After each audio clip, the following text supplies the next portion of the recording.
Malaysia juga menghadapi cabaran yang agak getir. Kadar pengangguran di Malaysia adalah di paras 3.9%. So, isu yang tak settle-settle di Malaysia lagi adalah pengangguran.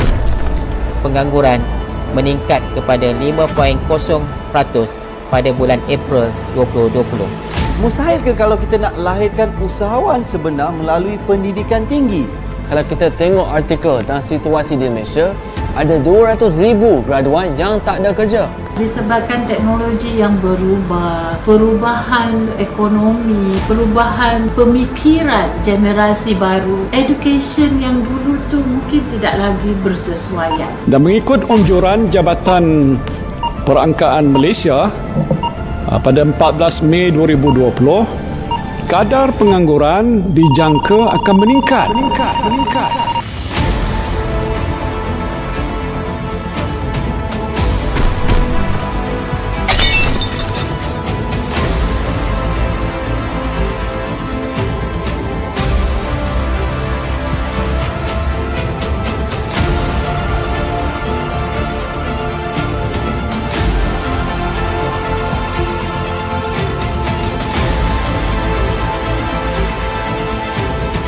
A marriage, perkahwinan antara traditional learning and kemahiran. Welcome to the revolution.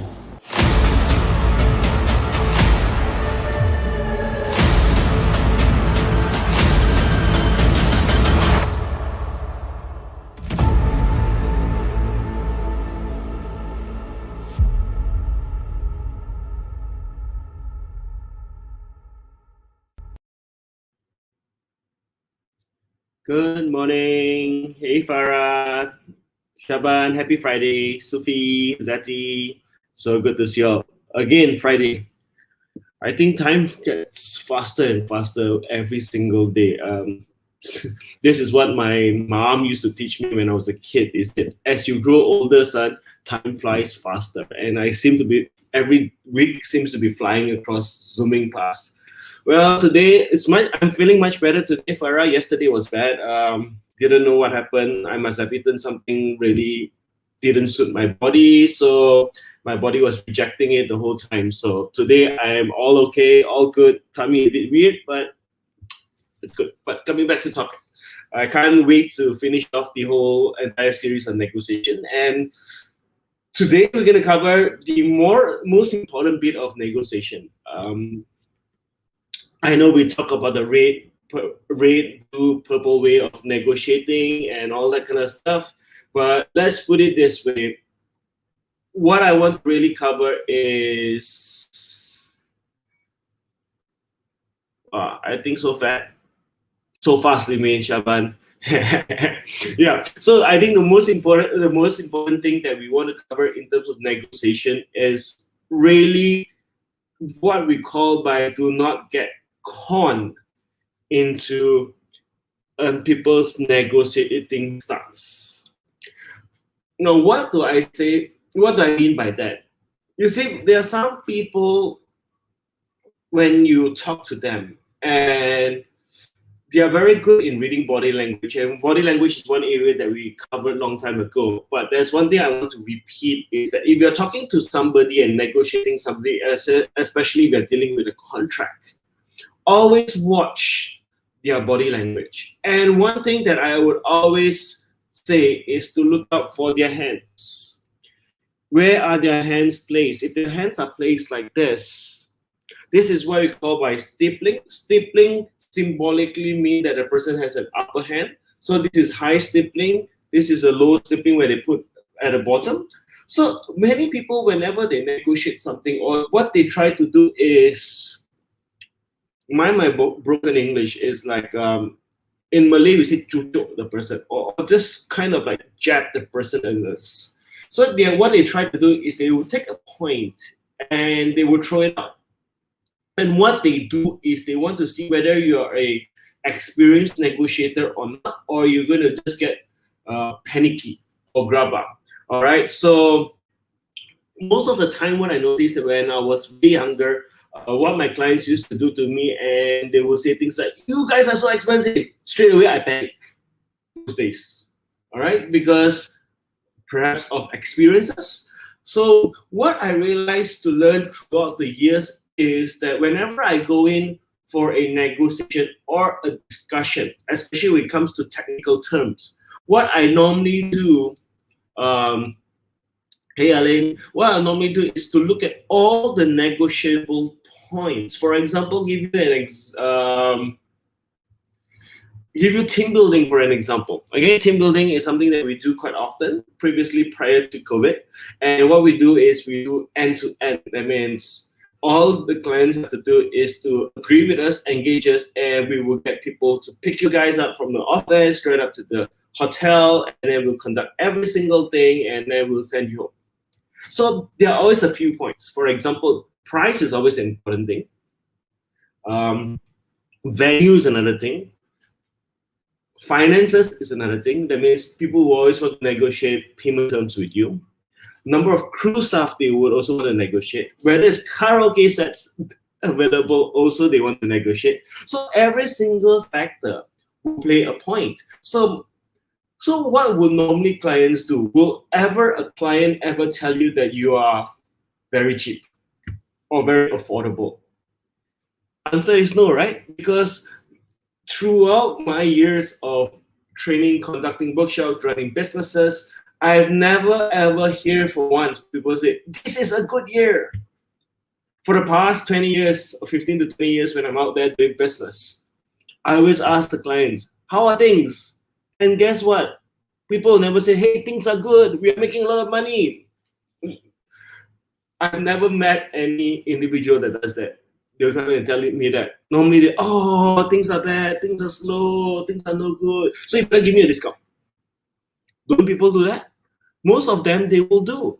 So basically, what they are trying to do is they will try their luck to get a discount from you. So what do I normally do if my client wants to get a discount from me? Number one, there's two things you can do. One is selective deafness. That means when the person asks for a discount, you ignore the statement. That's what I call by selective deafness. Number two, I will not address it. That means I will note your point. Now, let's say if you would like to look at the number, can we look into the other factors? I can actually reduce the number for you. I can actually bring lesser crew. Perhaps we do not throw in the cameraman. Maybe we do not do the videography for you. But ultimately, I place it back to you. What is the main objective that you want to conduct this whole entire event? So what I do is that whenever you're negotiating with a person, if you're going to go in hard, the person says, I want a discount, a 10% discount. I say, no 10% discount, only 5% maximum. That means the person knows, hey, this guy has a buffer. See, this is what they call by the haggler's surplus. Whenever a person throws you a figure and you go, okay, let me consider it. Now, what signals that is it sent to the other person? It sends a signal or a message across to that person. Next time, whenever I'm dealing with this person can give me a 5% buffer. Isn't it? So whenever the person knows they have dealt with you previously and you have actually given them a financial discount because the person pushed you for it, every single time they come to you, they will always ask you for a discount. Or I can also turn around and say, okay, I can only give you a 5% discount. Only one thing, you pay me up front in the total fees.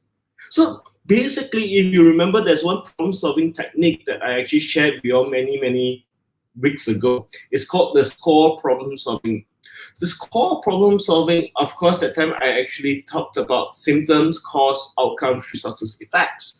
But if you're going to remove the symptoms and the cause, look at the outcomes, resources, and effects. So in the event something were to change, everything else changes. So never ever negotiate only on one point, because if you're going to negotiate on one point, you're going to be at the losing end. So you need to have multiple points to negotiate. I can give you this, but in return, you have to give me some other thing. So that is what we call by negotiation, because if it's not that, if the person just demands and you give in, that's not negotiating. That's coercion. That is about you losing out the the negotiation battle already. So you need to always look at all the different points, and there's always to trim. Let's say if the person said, okay, I want a discount from you, great, I will trim you on the other side because you trimmed me. So ultimately it's a balance, because ultimately what we want to say is, hey guy, sir or ma'am, we are here trying to provide the best service for you, and because of the best service and the best quality, we cannot negotiate on certain things. For example, if you want to have the best lobster meal, for example, you don't go and negotiate and say, hey, I'm not going to use the freshest quality lobster. I'm going to use a frozen lobster which is more than 6 months old. You know it will never taste good. So basically, it's always a win-win. Pricing, timeline, delivery, every single thing plays a very important role. But the most important thing for you is you need to be very clear in your mind, what are the negotiable areas? What is your entry price? What's the exit price? What is your haggler's surplus? Everything you need to play a role, and you need to know very fast and very quickly when somebody mentions something to you, you know everything else has changed. If you don't do that, my friends, what's going to happen? If you negotiate on one point only, ultimately the person will always catch you on this point, and next time whenever you're dealing business with them, they will come back on the same point again. Because there are some companies I work with, their procurement department, and it's very interesting because every single time I would submit a paper to them, they will come back for a discount. And I always know what is the percentage that they want. So guess what I do? I up the price every time I send in my proposal, my paper. And when they come back, I give them the exact percentage that they want, and done negotiating. So that's not the way we want to do negotiation. Negotiation needs to be a win-win, and ultimately be able to, both parties will be able to have the most out of it. So happy negotiating. You can even practice this with your children, your spouse, your boyfriend, girlfriend, whoever it is. Negotiation and influence is like an art. The more you do it, the better you become, because it helps you see a global picture.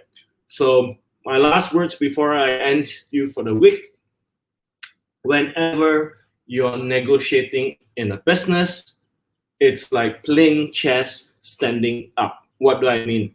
Why I like to stand up whenever I play chess? Because I can see all the pieces.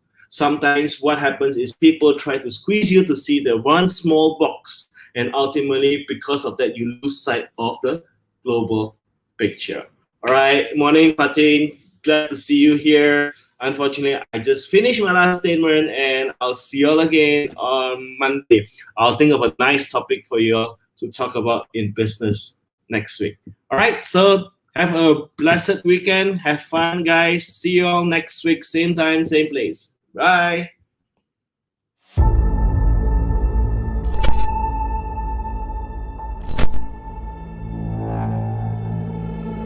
Malaysia juga menghadapi cabaran yang agak getir.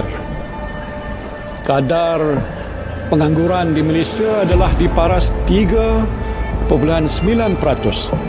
So, isu yang tak settle-settle di Malaysia lagi adalah pengangguran. Pengangguran meningkat kepada 5.0% pada bulan April 2020. Mustahil ke kalau kita nak lahirkan usahawan sebenar melalui pendidikan tinggi?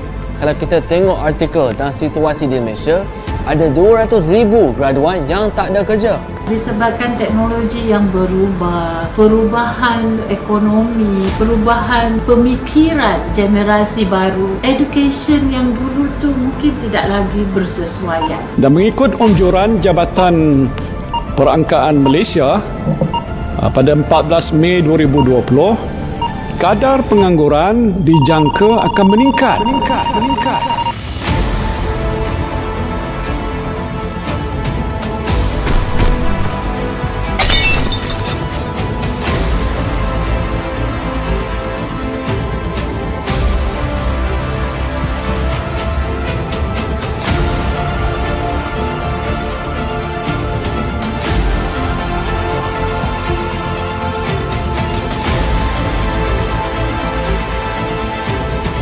A marriage perkawinan antara traditional learning and kemahiran. Welcome to the revolution.